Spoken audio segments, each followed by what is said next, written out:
Assalamualaikum warahmatullahi wabarakatuh. Nama saya Puja Septianingsih, NIM 211755.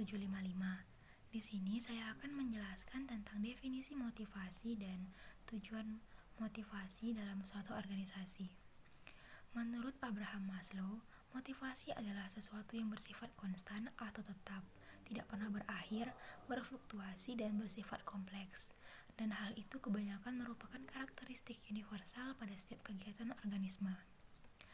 Dan menurut Chaplin, motivasi adalah variabel penyelang yang digunakan untuk menimbulkan faktor-faktor tertentu di dalam membangkitkan, mengelola, mempertahankan, dan menyalurkan tingkah laku menuju suatu sasaran.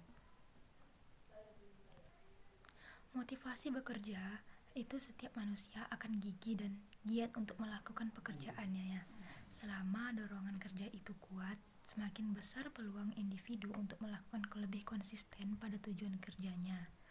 Ada juga yang lebih menyukai dorongan kerja, bukan karena imbalan, sebab ia menemukan kesenangan dan kebahagiaan dalam perolehan kondisi yang dihadapi, dan dalam mengatasi situasi yang sulit.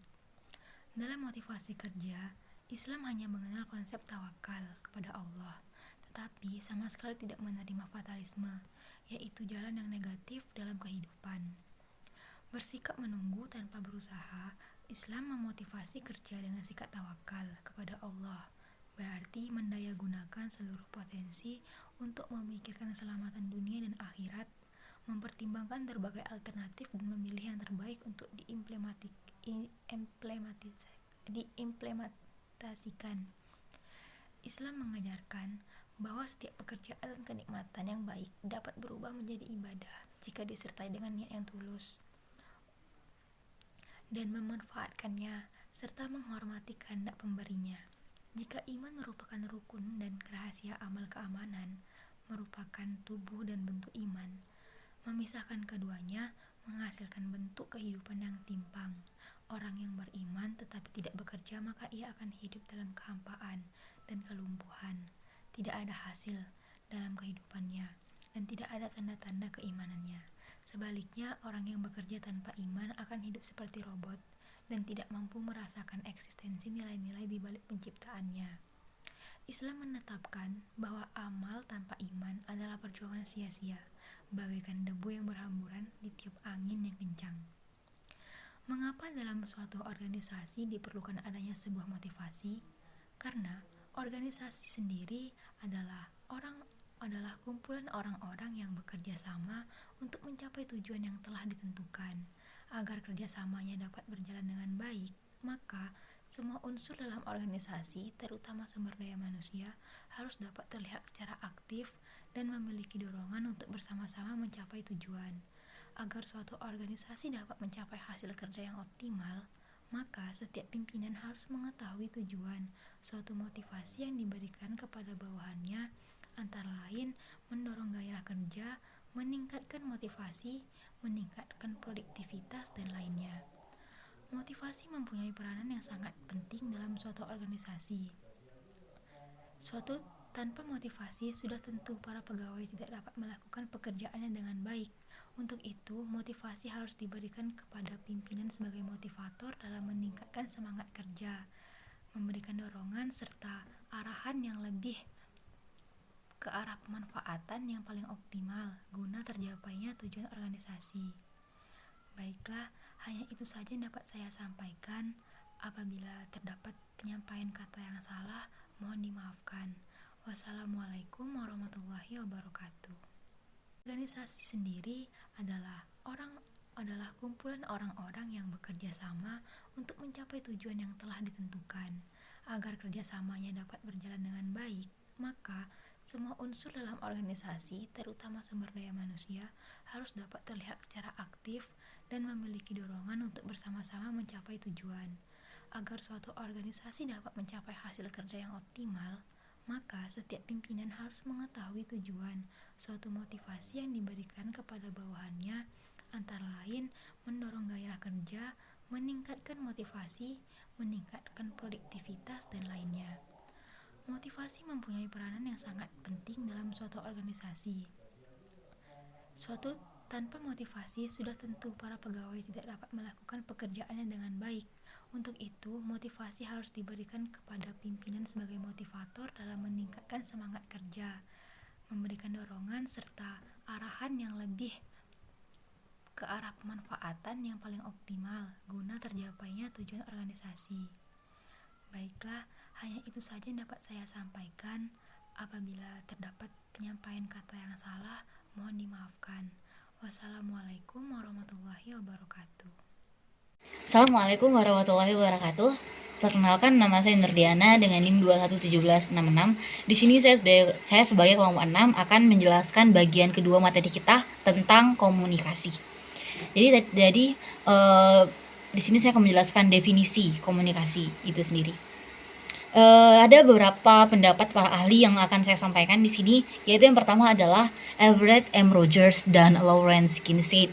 Di dalam bukunya yang berjudul Communication Network Toward a New Paradigm of Research tahun 1981, mereka menyebutkan komunikasi ialah proses di mana dua orang atau lebih melakukan pertukaran informasi antara satu sama lain yang pada gilirannya terjadi pengertian yang mendalam. Lalu yang kedua adalah Shannon dan Weaver C. Di dalam buku mereka yang berjudul The Mathematical Theory of Communication tahun 1949, komunikasi yakni bentuk interaksi manusia yang saling mengaruhi satu sama lain secara sengaja dan tidak sengaja. Lalu ada juga Bernard Berlson dan Gary Steiner. Di dalam buku Human Behavior, An Inventory of Scientific Finding tahun 1964 menyebutkan bahwa komunikasi merupakan proses transmisi informasi, gagasan, emosi, keterampilan, dan lain-lain melalui penggunaan kata, angka, simbol, gambar, dan lain sebagainya. Lalu ada juga menurut Carl I. Holden. Dalam bukunya yang berjudul Social Communication tahun 1948 menyebutkan bahwa komunikasi adalah proses di mana individu mentransmisikan stimulus untuk mengubah perilaku individu yang lain. Lalu kami juga mendapatkan definisi komunikasi di Wikipedia. Di Wikipedia, komunikasi adalah suatu proses ketika seseorang atau beberapa orang, kelompok, organisasi, dan masyarakat menciptakan dan menggunakan informasi agar terhubung dengan lingkungan orang lain. Lalu yang kedua adalah fungsi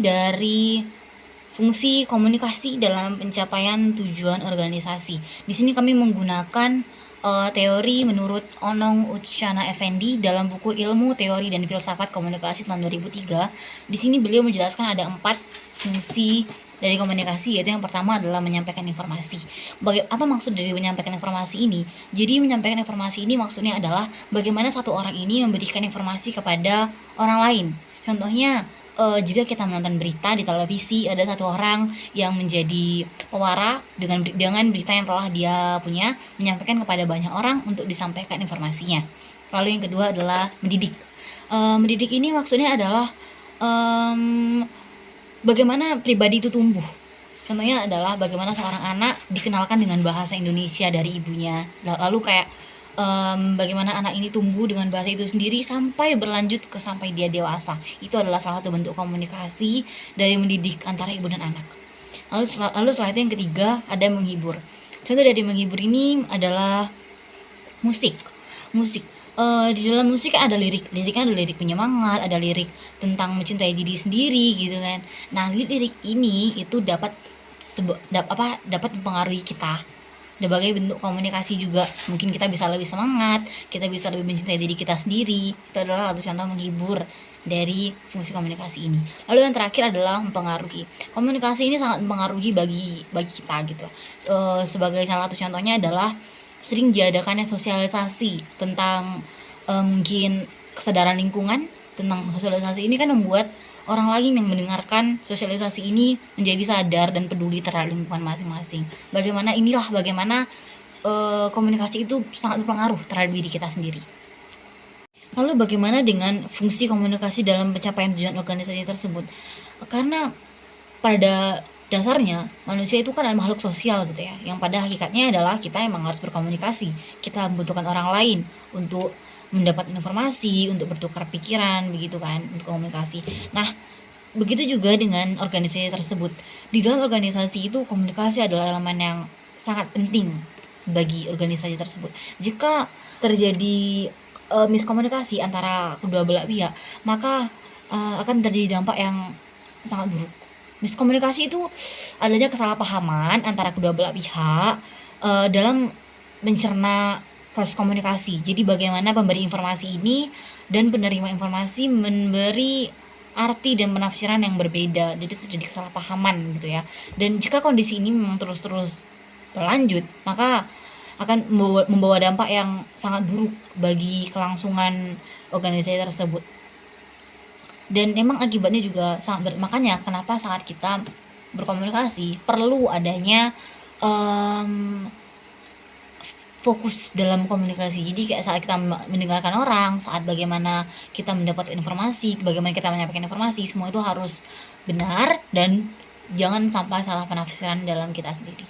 Itu sangat penting ya dalam organisasi, kalau tidak akan benar-benar berdampak buruk gitu dalam organisasi.